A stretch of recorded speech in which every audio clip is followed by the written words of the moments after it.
আসসালামু আলাইকুম প্রিয় শিক্ষার্থী বন্ধুরা, কেমন হচ্ছে তোমাদের অ্যাসাইনমেন্ট লেখা? হ্যাঁ, আজকে আমি যে ভিডিওটা তৈরি করতেছি সেটার মাধ্যমে তোমাদের অ্যাসাইনমেন্ট লেখাগুলো কেমন হচ্ছে সেটা নিয়ে আমরা আলোচনা করব। সাথে আলোচনা করব যে আরও কিভাবে লিখলে পরবর্তী অ্যাসাইনমেন্টগুলো আরও ভালোভাবে লেখা যাবে। তো আমি আজকের এই ভিডিওটার নাম দিয়েছি হচ্ছে অ্যাসাইনমেন্ট রিভিউ। চলো আমরা দেখি অ্যাসাইনমেন্ট রিভিউতে কী কী থাকছে। আমরা আমার অ্যাসাইনমেন্টের লেখা কেমন হচ্ছে সেটা তুলনা করার জন্য আমরা অ্যাসাইনমেন্টের রিভিউটা করব। তারপর অন্যের লেখার ভালো দিকগুলো আমরা আয়ত্ত করার জন্য অ্যাসাইনমেন্টের রিভিউটা করব। তারপর হচ্ছে পরবর্তী অ্যাসাইনমেন্টগুলো মানসম্মতভাবে লেখার জন্য আমরা আজকের এই রিভিউটা করব। প্রিয় শিক্ষার্থীবৃন্দ, এই ভিডিওতে আমরা কি কি দেখব, মানে এই ভিডিওটা অল্প সময়ের হবে, বাট কয়েকটা ধাপে ভাগ করেছি। সেটা হচ্ছে কভার পেজের রিভিউ দেখব, এখানে কয়েকটা কভার পেজ দেখব। তারপর হচ্ছে ইনার পেজ, ভেতরের লেখাগুলো কেমন হয়েছে সেটার একটা রিভিউ দেখব আমরা। তারপর হচ্ছে একটা পূর্ণাঙ্গ অ্যাসাইনমেন্ট আমরা দেখব। তারপর হচ্ছিল তোমার সংক্ষিপ্ত কিছু আলোচনা থাকবে আজকের এই অ্যাসাইনমেন্ট রিভিউর মধ্যে।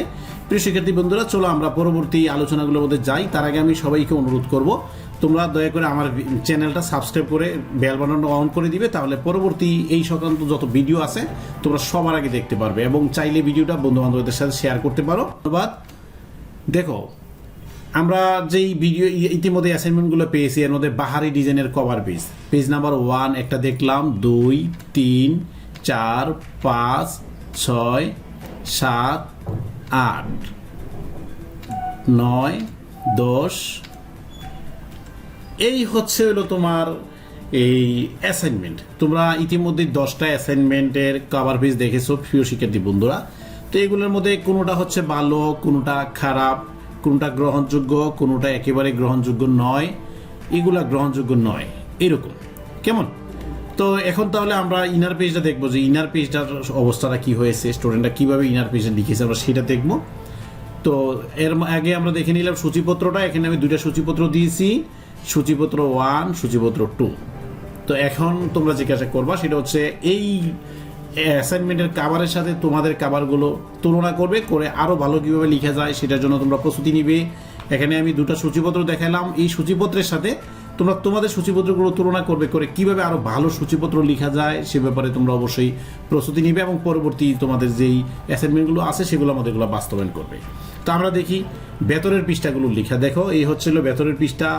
মার্জিনের অবস্থা আমার কাছে অতটা ভালো লাগে নাই, আমরা আরও দেখব। এই হচ্ছে অ্যাসাইনমেন্টের ভেতরের পৃষ্ঠা লেখা, এই হচ্ছে ভেতরের পৃষ্ঠা, আরেকটা পেজ, আরও একটা পেজ। এই পেজের যেই লেখাটা আমার কাছে একটু ভালো লেগেছে, একটু ধাপে ধাপে লেখা হয়েছে, একদম গাদা গাদা করে কাঁথা সেলাইয়ের মতো করে লেখা হয় নাই। এখানে আরেকটা পেজ, এটা আমার কাছে অনেক ভালো লেগেছে, তোমরা এইরকমটা অনুকরণ করতে পারো। প্রিয় শিক্ষার্থী বন্ধুরা, আমরা এই মুহূর্তে একটি নমুনা অ্যাসাইনমেন্ট দেখব। এই হচ্ছে কাভার পেজ। আমরা কাভার পেজটা কম্পিউটারে কম্পোজ না করে নিজেদের মেধা, শ্রম ও দক্ষতা মিলিয়ে নিজেরা ডিজাইন করতে পারি। নিজেরা ডিজাইন করলে নিজেদের সৃজনশীলতা বৃদ্ধি পাবে। এই হচ্ছে কাভার পেজ, তোমরা চাইলে এইভাবে কাভার পেজটা করতে পারো। এই হচ্ছিল ভেতরের পেজ। তোমরা খেয়াল করো, প্রথমে পার্শ্বের নামটা লেখা হয়েছে, তারপরে বিষয়ের পরে যেই মূল পয়েন্টগুলোকে একটু করা হয়েছে, কালার কলম দিয়ে আলাদা করে দেওয়া হয়েছে। তারপরে দেখো আরও পেজ, এই দ্বিতীয় পেজ দেখতেছো তোমরা। তারপরে এই আমি সংক্ষিপ্ত করে ফেললাম দ্বিতীয় প্রশ্নের উত্তর, সুন্দর করে দ্বিতীয় প্রশ্নের যেই প্রশ্নটা সেটা উঠিয়ে দেওয়া হয়েছে। তারপর ভূমিকার পরে তোমার দেখো দ্বিতীয় প্রশ্নের বিষয়গুলো লিখে সর্বশেষ যখন লিখে শেষ তখন একটা লাল কালি দিয়ে দাগ দিয়ে সমাপ্তি সূচক চিহ্ন দেওয়া হয়েছে।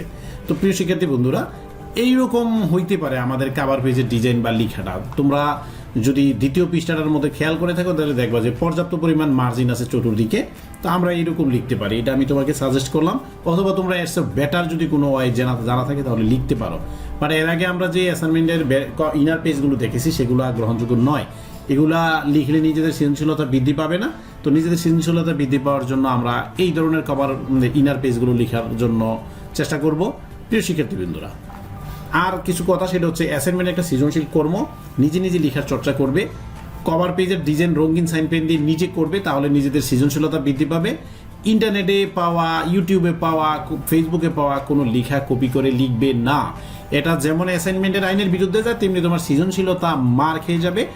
তোমরা জানো যে নকল করা হচ্ছে কি তোমার সৃজনশীলতাকে ধ্বংস করে দেয়, নষ্ট করে দেয়। সো আমি তোমাদেরকে অনুরোধ করবো, প্লিজ প্লিজ প্লিজ তোমরা কেউ ইন্টারনেট, ইউটিউব, ফেসবুক বা বড় ভাই বোন অথবা প্রাইভেট টিউটর দ্বারা অ্যাসাইনমেন্ট লিখাবে না এবং কোনো জায়গা থেকে কপি করবে না। এটার দ্বারা তোমাদের একবারে ওপরের শ্রেণীতে যাওয়াটা, রোল এগুলা বন্ধ করে দিবে না, জাস্ট তোমাদেরকে কি লিখতে পারো, তোমাদের শিখন শেখানোর দক্ষতা ও লেখার দক্ষতা বাড়ানোর জন্যই হচ্ছে এই অ্যাসাইনমেন্ট। সো আমি তোমাদের কাছে অনুরোধ করব, তুমি নিজে যা পারো নিজের মেধা দক্ষতা ও শ্রম খাটিয়ে অ্যাসাইনমেন্টটা নিজেই তৈরি করবে। আর ইনশাল্লাহ আবারও বলছি, আমার চ্যানেলটা সাবস্ক্রাইব করে আমার সাথেই থাকো। দেখা হবে ইনশাল্লাহ অন্য কোনো ভিডিওতে। সে পর্যন্ত সবাই ভালো থাকুক। আল্লাহ আমাদের সবাইকে নিরাপত্তা দান করুন। আমিন। সবাইকে ধন্যবাদ।